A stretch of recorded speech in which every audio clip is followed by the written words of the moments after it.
والے بزرگ ہیں. اللہ رب العزت نے آپ کو بلند مقام بھی عنایت فرمایا. لیکن حضرات دیکھیے روایات کے اندر آتا ہے کہ غوث اعظم رضی اللہ تعالی عنہ کی دل کی کیفیت کے اندر یہ خیال گزرا کہ میں اپنا مذہب بدل دوں. مطلب آپ کے دل کے اندر خیال آیا کہ میں مذہب کو تبدیل کر دوں. یعنی جیسے جس مذہب پر آج ہم چل رہے ہیں, مذہب حنفی مانتے ہیں, ایسے ہی مذہب حنبلی بھی ہے. تو غوث اعظم رضی اللہ تعالی عنہ کے دل کے اندر خیال آیا کہ میں اپنے مذہب کو بدل دوں. تو حضور سیدنا غوث اعظم رضی اللہ تعالی عنہ نے جب یہ خیال آپ کے دل کے اندر آیا تو رات میں حضور آقا کریم صلی اللہ علیہ وسلم کی زیارت فرمائی. جب حضور سیدنا غوث اعظم نے حضور کو خواب کے اندر دیکھا تو حضرات حضور آقا کریم صلی اللہ علیہ وسلم کثیر صحابہ کے ساتھ موجود ہیں. یعنی کثیر صحابہ کی جماعت وہاں موجود ہے.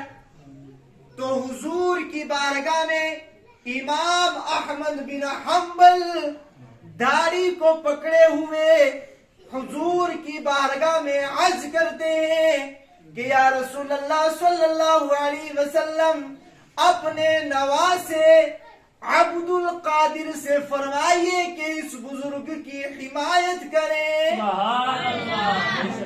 یعنی امام احمد بن حنبل حضور کی بارگاہ میں عرض کر رہے ہیں کہ غوث اعظم سے فرمائیے کہ اس بزرگ کی بھی حمایت کریں.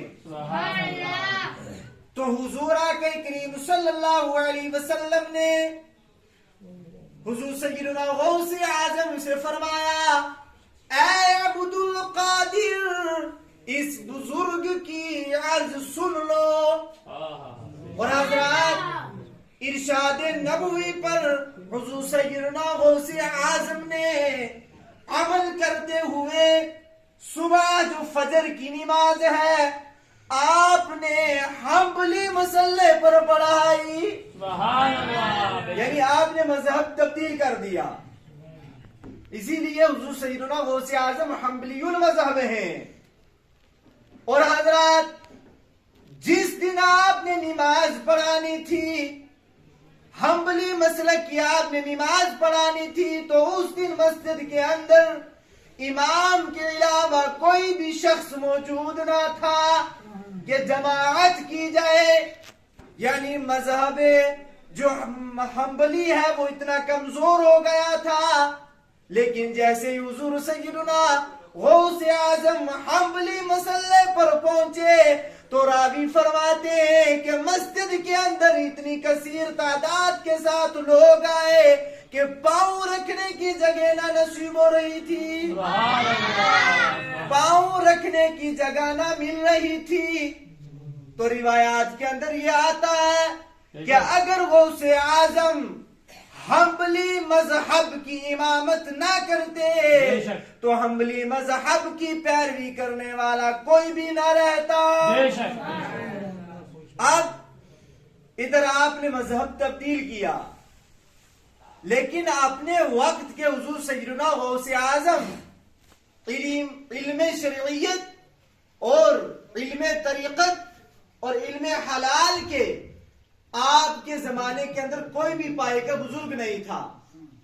اور بحجت الاسرار کے اندر لکھا ہے کیسے حضور سیدنا غوث اعظم اولیاء کی جماعت کے ساتھ امام احمد بن حنبل کی قبر پر آپ تشریف لے گئے بغرض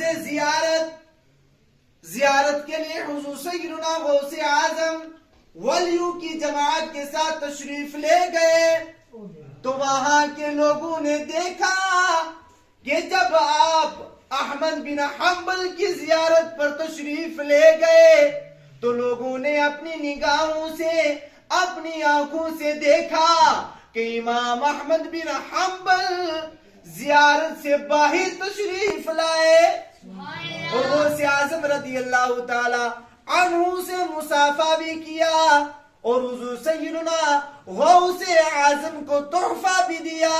تحفہ دینے کے بعد فرمایا کہ اے سیدنا عبد القادر جیلانی، آپ سے بڑا کوئی بھی علم شرعیت جاننے والا نہیں ہے، آپ سے بڑھ کر بھی کوئی علم طریقت کا ماننے والا نہیں ہے، آپ سے بڑھ کر بھی کوئی علم حلال کا جاننے والا نہیں ہے. سبحان اللہ.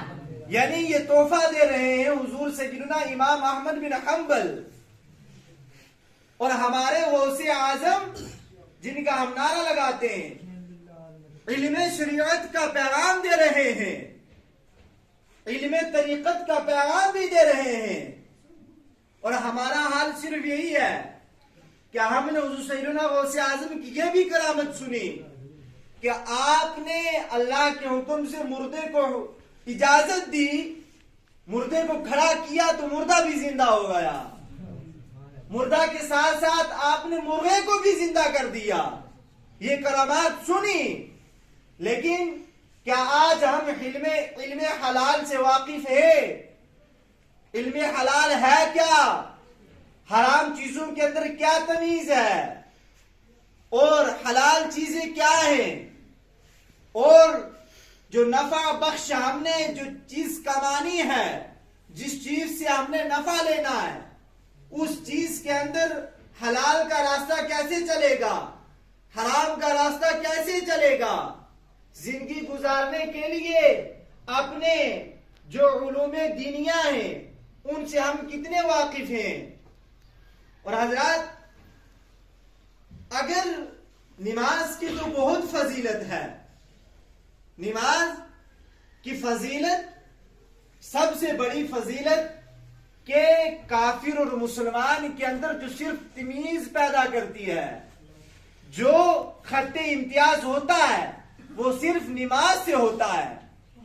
لیکن حضرات ایک توجہ طلب بات یہاں یہ کہ مسلمانوں کے لیے یہ تقریر کی جائے کہ آپ نماز پڑھو، یہ تو سب سے بڑی شرم کی بات ہے. نماز کے لیے مسلمان کو کہنا، ایک بندے کو شرم محسوس ہوتی ہے کہ مسلمانوں کو یار کہا جائے کہ آپ نماز پڑھو، آپ نماز کی طرف آؤ. اب جمعہ کا دن ہوتا ہے تو ہمارے مسلمانوں کا کیا حال ہوتا ہے؟ یہاں اذان جمعہ ہو رہی ہے اور ہمارے مسلمان مارکیٹ کے اندر گھوم رہے ہیں. لیکن مسلمانوں کو نمازوں کی طرف لایا جائے بار بار کہہ کر، تو یہ تو سب سے بڑی ایک شرم کی بات ہوتی ہے کہ نمازوں کا پڑھنے کے لیے مسلمانوں کو کہا جائے، حالانکہ مسلمان کا کام ہی نماز پڑھنا ہے. بار بار اس کو کہا جائے کہ نماز کی طرف آؤ، نماز کی طرف آؤ. اور حضور سیدنا غوث اعظم رضی اللہ تعالی عنہ نمازوں کی اتنے پابند کہ آپ ارشاد فرماتے ہیں کہ اگر کوئی بے نمازی مر جائے، کسی نمازی کا انتقال ہو جائے تو اس کو مسلمانوں کے قبرستان میں دفن نہ کیا جائے. آج ہم ان کے نام کی 11ویں بھی دیتے ہیں، ان کے نام سے ہم لنگر شریف بھی بناتے ہیں، نعرے بھی لگاتے ہیں، لیکن ان کی تعلیمات سے بالکل دور ہیں. اور ان کا جو عقیدہ تھا وہ عقیدہ کیا تھا؟ انہوں نے جو توحید الہی کا پرچم بلند کیا وہ کس طرح بلند کیا؟ آپ نے قوم کی کس طریقے سے رہنمائی فرمائی؟ آپ نے علم دین. اب حضرات آج ہماری قوم علم دین پڑھنے کے لیے راضی نہیں ہے. اور حضور سیدنا غوث اعظم جو ہے وہ مادر ذات ولی ہے. سبحان اللہ. یعنی کہ آپ والدہ کی طرف سے بھی حضور سے آپ کا رشتہ جا کر ملتا ہے، والد کی طرف سے بھی، مطلب آپ پیدا ہوتے ہی ولی تھے. لیکن علوم دین پڑھنے کے لیے، علم دین پڑھنے کے لیے آپ نے اپنی زندگیوں کو مدرسوں کے اندر بھی گزارا ہے. یعنی آپ ولی ہیں لیکن پھر بھی علم دین پڑھنے کے لیے آپ گھر سے روانہ ہو رہے ہیں. آپ گھر سے نکل گئے کہ علم دین پڑھا جائے، علم شریعت پڑھا جائے، لیکن آج ہمارا حال کیا ہے کہ نہ تو ہمارے پاس کوئی تقوی، نہ ہی کوئی ولایت ہمارے پاس، لیکن علوم دین پڑھنے کی طرف ہماری جو دل کی تمنا ہے وہ اٹھ ہی نہیں رہی ہے۔ لیکن غوث اعظم بزرگ ہیں، ولی ہیں، آپ پیدا ہوتے ہی ولی تھے، لیکن آپ نے پھر بھی علم دین پڑھا۔ آپ نے علم دین استاذوں کے پاس جا کر پڑھا، استاذوں سے آپ نے علم دین پڑھا، علم شریعت پڑھا، علم احوال پڑھا، علم حلال پڑھا، علم طریقت بھی پڑھا۔ سبحان اللہ۔